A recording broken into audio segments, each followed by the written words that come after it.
তা আমরা দেশের জন্য অন্যায় এবং আপনার রাহাজানি, সন্ত্রাস, লুটপাট, এই যে ব্যাংক লুটগুলো হয়েছে, দেশটা যেভাবে একেবারে আপনার দুর্নীতিতে চ্যাম্পিয়ন হয়েছে 5 বার, এইটা আর আমরা চাই না।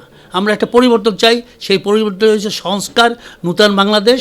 আমরা চাই সুদ, ঘুষ, দুর্নীতি, চাঁদাবাজি এবং লুটতরাজের বিরুদ্ধে একটা স্বচ্ছ, একটা কল্যাণময় রাষ্ট্র। জামাতের সঙ্গে আপনাদের আসল সমঝোতা কত দূর?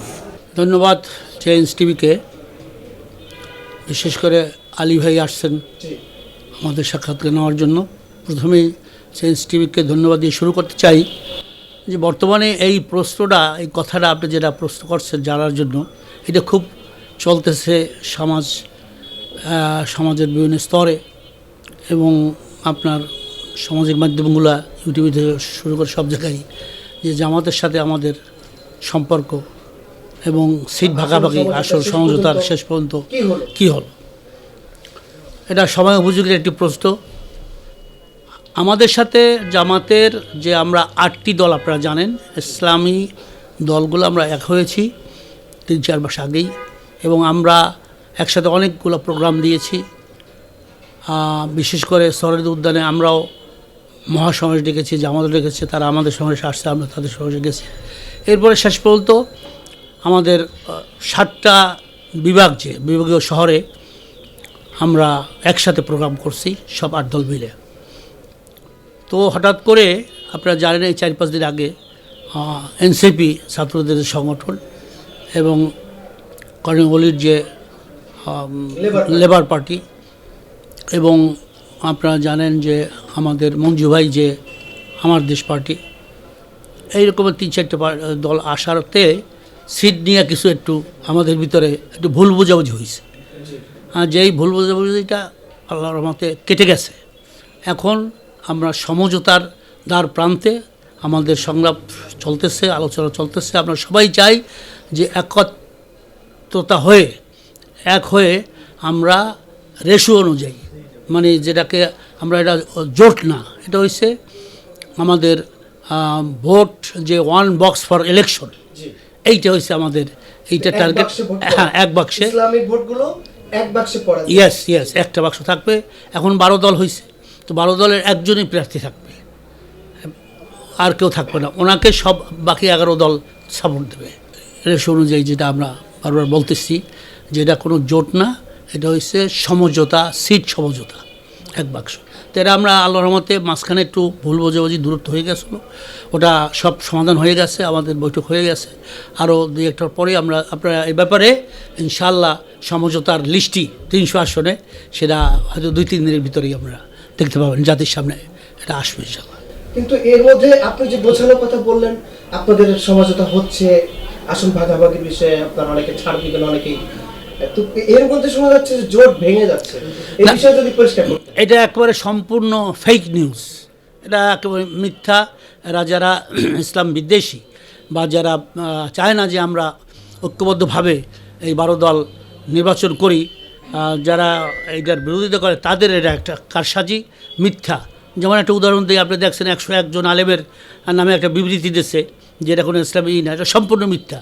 যাদের নাম দিয়েছে বাইতুল মোকাররমের খতিব আব্দুল মালিক সহ আরও অন্য আলেমরা সবাই বলছে আমরা জানিই না। এই রকমের মিথ্যা আপনার যে এগুলা ছড়াচ্ছে আমাদের সমাজে, এই ইউটিউবে, বিভিন্ন বা সামাজিক মাধ্যমে গণমাধ্যমে, এগুলোর কোনো ভিত্তিহীন। আমরা এক আছি, আমাদের জোট ভাঙবে না, আল্লাহর ভাঙবেও না। আমরা এক হয়ে একসাথে 12 দল সমঝোতার মাধ্যমে, আপনি জানেন যে আমরা সিদ্ধান্ত নিচ্ছি সব দল, যেইখানে যেই প্রার্থীর অবস্থা ভালো, পাশ করে আসতে পারবে আল্লাহর রহমতে, আমরা তাকেই দেবো, সে যে কোনো দলের হোক না কেন, এতে কিছু আসলে আপনাদের 12 দলের মধ্যে যে কোনো দলের হলেও, হ্যাঁ, যে ওখানে হয়ে আসতে পারবে। এই জরিপটা আমাদের চলছে, কিছু রেজাল্টও এসে গেছে, আমাদের কাল পরশুর মধ্যে ইনশাল্লাহ রেজাল্ট আসলে আমরা সেইভাবে দেবো যে কোনো সিট যেন আমরা না হারাই, কারণ আমাদের টার্গেট একটা কল্যাণময় ইসলামী রাষ্ট্র। বিএনপি কি ইসলামী আন্দোলনকে জোটে নেওয়ার কোনো নিমন্ত্রণ বা আগ্রহ প্রকাশ করেছিল, জানাচ্ছিল আপনাদের? হ্যাঁ, এটা তো আপনারা জানেন যে আজ থেকে 2-3 মাস আগে এখানে আমাদের বিএনপির মহাসচিব মির্জা ফখরুল ইসলাম সাহেব এবং বুলু ভাই, ভাইস প্রেসিডেন্ট, ওনারা আসছিলেন, 2-3 মাস পূর্বে, এবং আলোচনা হয়েছে, 10 দফায় হয়েছে। পরে বিভিন্নভাবে তারা তাদের সাথে, কারণ রাজনীতিতে আপনার সৌহার্দ্যপূর্ণ ভ্রাতৃত্বপূর্ণ সম্পর্ক থাকা জরুরি, কারণ আপনি আপনার যে আদর্শে বিশ্বাস করেন সেটা আপনি করেন। আমি একই বাড়িতে 5 ভাই 5 দল করে, তাই না? তো এটা হতে পারে, মেনি ম্যান মেনি মাইন্ড, কিন্তু দূরত্ব থাকা ঠিক না। আপনার আমার দেখা ওঠা বসা, সবাই তো দেশের জন্য চাই, দেশকে আগে, দেশ আমার আগে, দেশ না থাকলে কিছুই না। তা আমরা দেশের জন্য অন্যায় এবং আপনার রাহাজানি, সন্ত্রাস, লুটপাট, এই যে ব্যাংক লুটগুলো হয়েছে, দেশটা যেভাবে একেবারে আপনার দুর্নীতিতে চ্যাম্পিয়ন হয়েছে 5 বার, এইটা আর আমরা চাই না। আমরা একটা পরিবর্তন চাই, সেই পরিবর্তন হয়েছে সংস্কার, নূতন বাংলাদেশ। আমরা চাই সুদ, ঘুষ, দুর্নীতি, চাঁদাবাজি এবং লুটতরাজের বিরুদ্ধে একটা স্বচ্ছ, একটা কল্যাণময় রাষ্ট্র। ইসলামী আন্দোলন এককভাবে নির্বাচন কেন করলো না, আর এককভাবে নির্বাচন করলে কত সিট পাবে বলে মনে করেন? আসলে তো আপনারা জানেন যে আমরা ইসলামী রাজনীতি করি, খোলাফায়ে রাশিদিনদের মদিনার সনদ, আমরা সেই আদর্শবান রাসূলুল্লাহ সাল্লাল্লাহু আলাইহি ওয়াসাল্লামের রঙে রঙ্গিত। তা যারা বলে যে ধর্ম নিয়ে রাজনীতি করা যাবে না, ধর্মের জায়গায় ধর্ম, রাজনীতি, আমি মনে করি তারা জীবনে কোরআন শরীফ পড়ে নেয়। কোরআন শরীফের যে 6666 আয়াত আছে, আল্লাহ নাজেল করছেন, সেখানে মাদানী জীবন যে রাসূলুল্লাহ সাল্লাল্লাহু আলাইহি ওয়াসাল্লামের 10 বছর, পুরোটাই রাজনীতি। তার মদিনার জীবনটা সম্পূর্ণ রাজনীতি। কিন্তু আমার ভাইরা যারা বলে যে না ধর্ম নিয়ে রাজনীতি, ইসলাম তো শুধু ধর্ম, নিছক ধর্ম নয়, এটা কোট অফ কমপ্লিট লাইফ, দিন, পরিপূর্ণ জীবন ব্যবস্থা, ব্যক্তিগত জীবন থেকে শুরু করে আন্তর্জাতিক জীবন, সব ক্ষেত্রে ইসলামের সমাধান আছে। তাই যারা বলে যে ধর্ম, ইসলাম নিছক কোনো ধর্ম নয়, একটা দিন, কমপ্লিট লাইফ। সেহেতু আমরা চাই সেই আদর্শবান হয়ে, কারণ আমরা তো রসুলকে দেখি নাই, আমরা তো খোলাফায়ে রাশিদিনদের সেই শাসন দেখি নাই। আমরা চাই, ইসলামী আন্দোলন চায়, সেই তাদের অনুসরণ করে ইসলামী রাষ্ট্র, কল্যাণ রাষ্ট্র উপহার দেওয়ার জন্য জাতিকে। যে আসনের ব্যাপারে আপনি বলেছেন যে আমরা একক নির্বাচন করলে কত আসন পাবো, এটা ব্যাপার হচ্ছে সময় বলে দেয়। সব জিনিস তো মানুষ প্রকাশ করে না। অনেকে ধরেন উপরে অন্য পার্টি করে, অন্য দল করে, ব্যাস অন্য, কিন্তু গোপনে যাইয়ে সে ইসলামের পক্ষে হাত পাকায় ভোট দিয়ে আসলো। এটা হচ্ছে ওই সময়ের ব্যাপার, ওটা তো ওইভাবে বলা যায় না। আর একটা হচ্ছে যে আমরা যৌথভাবে যে এখন 12 দল আমরা এক হয়ে একটা বাক্স আমরা যে ঘোষণা করা হয়েছে, এইটার প্রতি আমরা দেখছি যে জনগণের খুব সাড়া আছে। গ্রামগঞ্জ, তৃণমূলে সবাই বলে হুজুর আপনারা ইসলামী দল সব এক হয়ে আসেন, আমরা এবার আপনাদেরকে জয়যুক্ত করে সংসদে পাঠাইতে চাই, আপনাদের একবার দেখতে চাই ইসলামকে। সেহেতু এইটার উপরে নির্ভর করে আল্লাহর রহমতে আমাদের যদি জোটটা ঠিক থাকে, ইনশাল্লাহ থাকবে, ইনশাল্লাহ কোনো সন্দেহ নাই, তাহলে এদেশে একটা পরিবর্তন আসবে, ইসলাম হবে এদেশের চালিকা শক্তি ইনশাল্লাহ। বিএনপি থেকে অনেকেই নির্বাচনে যাওয়ার আশায় ইসলামী আন্দোলনে যোগ দিয়েছিল, সে বিষয়ে যদি কিছু জানাতেন। এটা তো যার ব্যক্তিগত ব্যাপার। কেউ যদি আসে আমাদের দলে এসে যোগ দেয়, সে যদি আমাদের ইসলামের আদর্শ, কোরআন হাদিসের আদর্শ, শরিয়া ভিত্তিক যে আমরা রাজনীতি করতেছি সেই আদর্শ মেনে নেয়, তাহলে ওয়েলকাম, তাদেরকে তো সুস্বাগত আমরা জানাবই। আর যদি তারা আমাদের এই নীতিতে বা এই আদর্শ বিশ্বাস না করে, তাহলে তো তারা আমাদের এখানে আসবে না, ফর্ম পূরণ করবে না।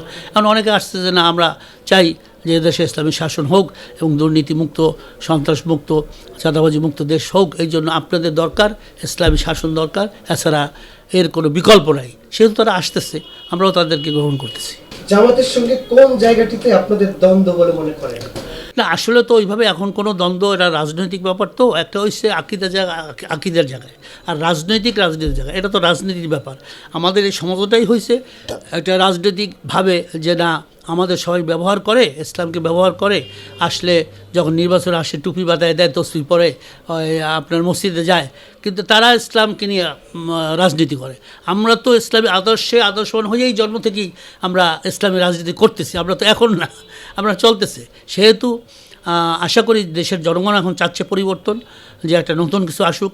সেই সাথে আমরা যখন এক হয়েছি আল্লাহর মতো সবাই, আমরা চাই যে একটা কল্যাণ রাষ্ট্র আমরা উপহার দেব দেশকে, এবং দেশবাসীকে আমরা শান্তিতে এবং দুর্নীতি থেকে দূরে রেখে আমরা একটা শান্তিময় কল্যাণ রাষ্ট্র, ইসলামী রাষ্ট্র ইনশাআল্লাহ কায়েম করে এদেশ থেকে দুর্নীতি, চুরি, রাহাজানি, লুটতরাজ, ব্যাংক লুট থেকে শুরু করে এবং চাঁদাবাজি থেকে শুরু করে সব চিরতরে আমরা বিদায় দিতে চাই। এনসিপি যুক্ত হওয়ার আগে আপনাদের সঙ্গে কি জামাত আলোচনা করেনি? এখানে আসলে একটু এইটাই গ্যাপ হয়েছে আমাদের ভিতরে, ওইভাবে সেইটা হয় নাই, যার কারণে একটু আমাদের ভিতরে একটু দ্বিধাদ্বন্দ্ব দূরত্ব হয়েছিল। যাক, ওটা কেটে গেছে। আমরা তো সবাই মানুষ, আমাদের ভুল ত্রুটি আছে, এটা হয় অনেক সময়। এই জন্য সবাই বুঝতে পারছে, এখন আমরা কঠিনভাবে আগাচ্ছি, ওটা আর নাই। এটা নিয়ে এনসিপি আসাতে আপনাদের ভিতরে আর কোনো না না না, আর কোনোই নেই। এটা আসছে, ওয়েলকাম জানাইছি আমরা। তা আমাদের ছাত্র ভাই, অবশ্যই তাদের সাথে আমরা থাকবো, তাদেরকে নিয়ে আমরা চলবো। তারা তো ছাত্র, তাদেরকে তো পৃষ্ঠপোষক বা উপদেশ দেওয়া দরকার যে কীভাবে কী দরকার। তবে একটা জিনিস, যে তারা চাঁদাবাজি লুটতরাজের বিরুদ্ধে সবসময় কথা বলছে, এই জন্যই আমাদেরকে তারা পছন্দ। তারা বলছে যে আমরা 8 দলের সাথে আসছি, 8 দলের সাথে আসছি, শুধু জামাতের কথা তারা তো বলে নাই, যে 8 দলের সাথে আমরা সমঝোতা করেছি। changeTV.press, এক ফোঁটা হলুদও নেই।